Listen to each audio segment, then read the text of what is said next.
Hi, and welcome to the Enchantment of Eternity reviews. Trying to revise and rebrand my channel. I haven't done videos in a long time, but I'm hoping to do a lot more sort of television reviews and stuff like that. So I'm starting with Game of Thrones, which I hope to do a weekly review of each new episode as it comes out. So let's do the newest episode, first of his name, which is season 4, episode 5. Um, so overall, I thought this was kind of a filler episode. I think it was the weak point of the season so far. I'm hoping it would only go up by here. There's sort of a lot of sort of building, a lot of character building, and not much happening. So we start off the episode with Cersei seeing Tommen get his sort of crowning ceremony done, and she looks pretty pissed at Marjorie at first when Marjorie's eyeing Tommen, but then she goes over and she's actually really nice to him. So I'm kind of thinking that was the last thing I expected. I expected her to sort of try to block Marjorie trying to marry her son, but she actually suggests it. This is very weird, very strange. But and then Marjorie, of course, she says, "Oh, queen! I didn't even think of becoming queen," which is throughout the entire series, she's been full of shit. But that is the biggest full of shit statement she's ever made, because, of course, as soon as Joffrey died, she's like, "Ooh, am I still queen?" So that's ridiculous. I don't know why she would bother saying that. She knows that Cersei would know she's full of shit. But here's the thing about the whole conversation: is they're both entirely full of shit, and they both know it. So that makes sort of the whole dynamic like they're each of them are sort of reading between the lines of what the other one. But I think there's a lot to Cersei's motivation, which took me a while to get, and I sort of had an aha moment when I figured out, because you go through later in the episode, Cersei,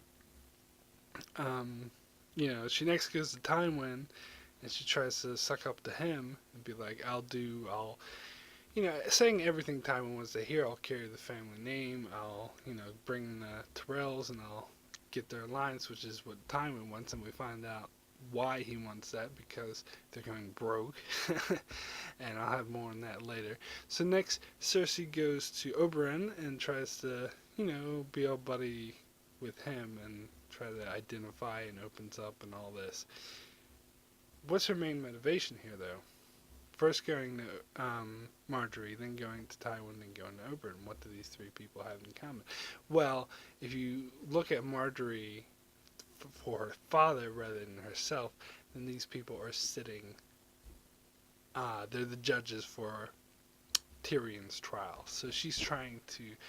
Right now, that's her bottom line. She wants revenge on Tyrion. That's the top thing on the mind. That's the only thing she's thinking about. So she's trying to plant the seed, get all buddy with the judges, or the judge's daughter, as the case may be, and trying to sort of rig the trial that way. If you look at it that way, it's kind of insidious. And I think in this case, she's putting her hatred towards the Tyrells aside for the moment. That's not as important to her as getting revenge on Tyrion. Alright. So next in the episode, we had Daenerys in her, her new little nifty throne room, saying that she's not going back to Westeros, which to me isn't much surprise. I mean, they mentioned it in some of the featurettes for season 4 that she's going to stick around and learn to be queen. But after learning that Astapor and Yunkai were retaken and the slaves were the freed slaves were put back into slavery, I think it makes perfect sense for her to stay. It would be really shitty of her if she just left. She promised all these slaves that she'd free them, and then she just fucks off, and the slaves get put right back into slavery. So I think she knows that, and she actually, genuinely cares about, she's genuine, and she cares about giving these slaves a better life. So she's going to stay and try to make their lives better. I personally don't think she's personally going to go to Yunkai and Astapor again. I don't know if we'll actually see those in the show. I mean, but she's a queen, so she's going to rule from Meereen, because Meereen's the largest city in the area, so that's like her capital, and she'll delegate. She'll send other people back to Yunkai and other people back to Astapor, which is kind of what she should have done in the first place. I suppose she needed the full strength of her army to march on Meereen, but in actuality she didn't, because all she had to do was incite rebellion from within. Um, so yeah, she should have left some slaves behind, or so soldiers behind, to make sure that this shit didn't happen. So she's gonna have to straighten this shit out, and I hope we see more of that in the show. My biggest complaint about the Daenerys storyline so far is that we haven't seen enough. The rebellion and everything seemed to happen way too fast. I would have liked to see more and all that, so I hope to see more of that in the future. Um, so yeah, after Daenerys, we move on to Littlefinger and his little marriage to the craziest woman you could ever imagine.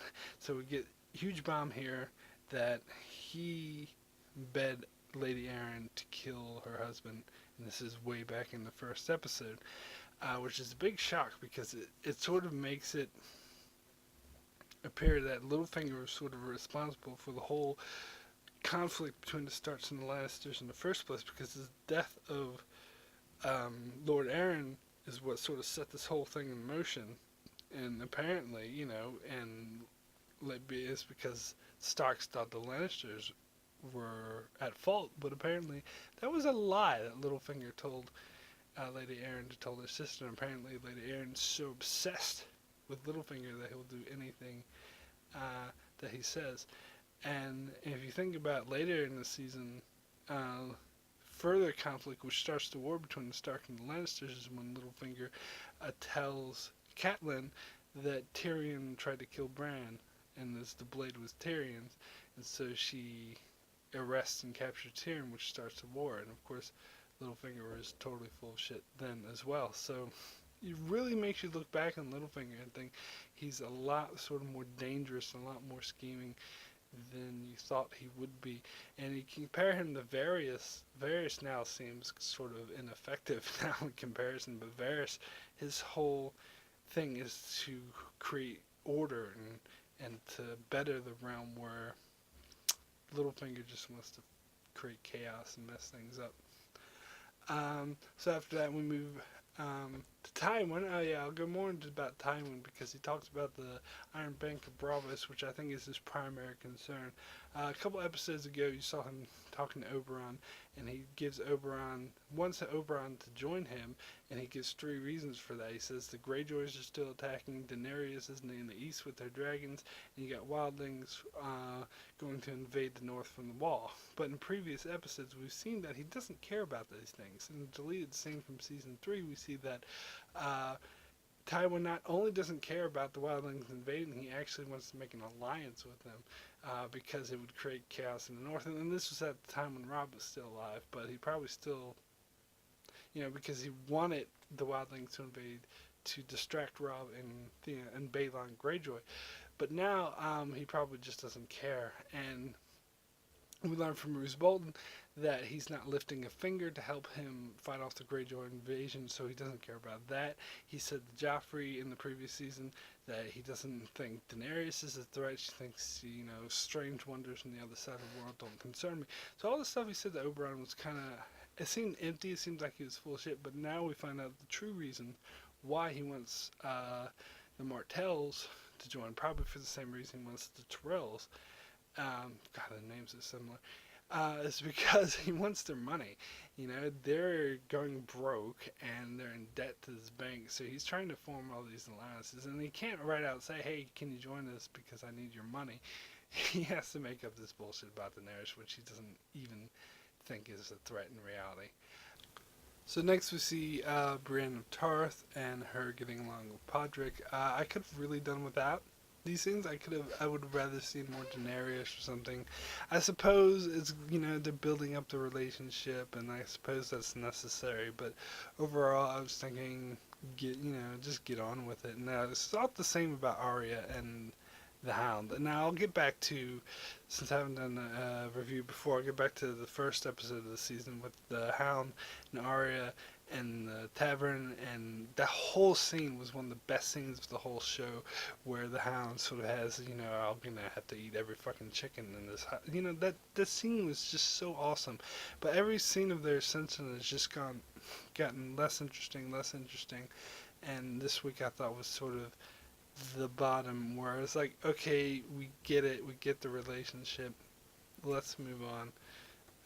So I hope next time we see them, they better actually do something. Alright, so now let's get to the crux of the episode, the big, huge battle at Craster's Keep. So, it was kind of interesting. The thing that was sort of most exciting in the previous episode where was Locke. He was sort of the key factor because, he was sent from the Boltons, and his whole mission was to capture Bran Stark and perhaps even kill Jon Snow as a bonus. So he's a real danger, and it's really interesting that he actually died without Jon Snow ever knowing about him. And it's interesting how he died, because you never thought that Bran would actually use Hodor like that to actually kill someone. I always think of poor Hodor.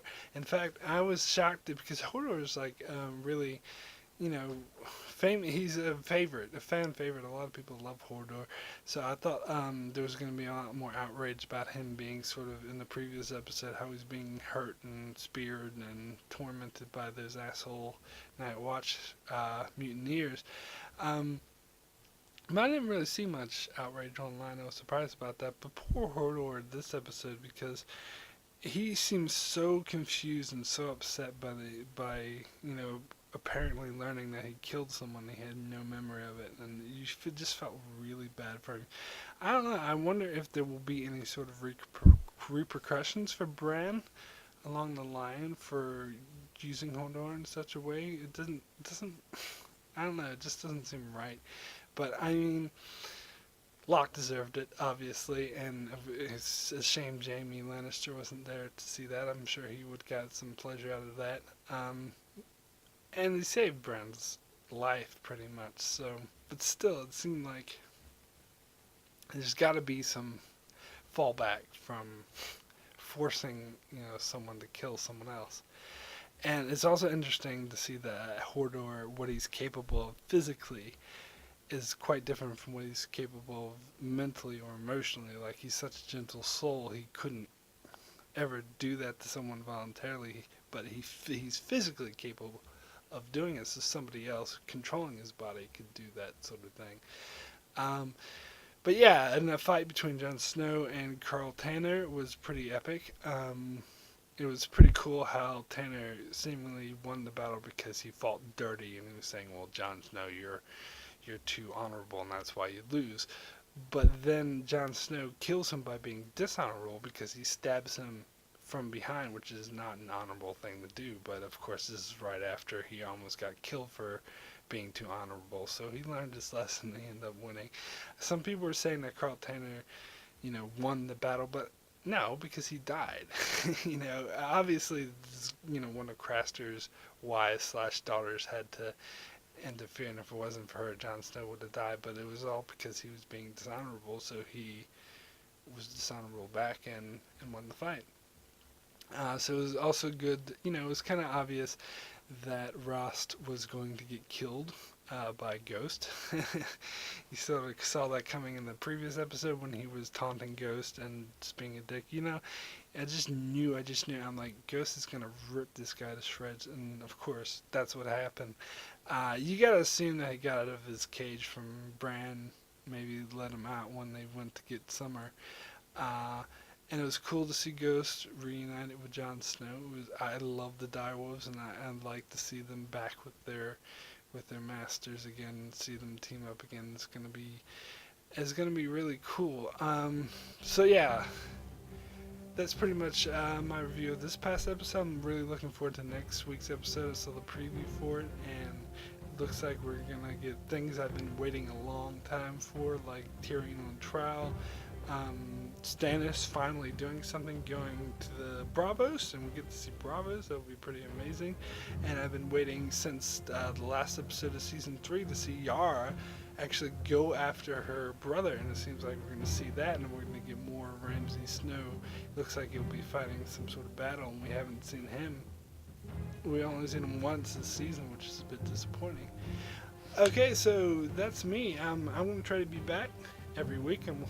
To do Game of Thrones episodes. I'm going to try to put up a lot more TV series reviews and stuff like that on this channel, so keep an eye out. And